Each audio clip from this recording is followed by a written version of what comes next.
சூப்பரா டேஸ்டான தேங்காய் பால் சிக்கன் கிரேவி எப்படி பண்ணலான்னு பார்த்துடலாமா? ஒரு கடாய் எடுத்துக்கோங்க. கொஞ்சமா எண்ணெய் சேர்த்து கடுகு வெடிச்சதும் இதில் ரம்பா இலை சேர்த்துக்கோங்க. லாங் ஸ்லைசஸாக கட் பண்ணி வச்சிருக்க வெங்காயத்தை இதுக்கு கூடவே சேர்த்துக்கோங்க. நல்லா ஒரு கோல்டன் ப்ரௌன் ஆனதுக்கப்புறம் கூடவே இஞ்சி பூண்டு பேஸ்ட்டு கூட 1 ஸ்பூன் பெருஞ்சீரகம் சேர்த்து கொரகொரப்பாக அரைச்சி சேர்த்துக்கோங்க. அதையும் நல்லா பச்சை வாசனை போகிறது வரை வதக்கி விட்டுருங்க. இந்த டைமில் சிக்கன் சேர்த்துக்கலாம். சிக்கன் வேகிறதுக்கு ஒரு துளி கூட தண்ணி விடாதீங்க. ஃபுல்லாக தேங்காய் பாலில் வேக வைங்க. 1 ஸ்பூன் மஞ்சள் தூள் இதுக்கு கூடவே சேர்த்துக்கிறேன். நல்லா மூடி போட்டு மூடி வச்சுருங்க. நல்லா மிக்ஸ் கொடுத்துக்கோங்க.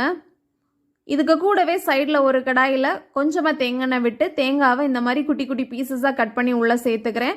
2 ஸ்பூன் மல்லி, அதுக்கு 1 ஸ்பூன் வத்தல், இதுதான் கணக்கு. நல்லா ஒரு வறுத்தெடுத்துக்கோங்க.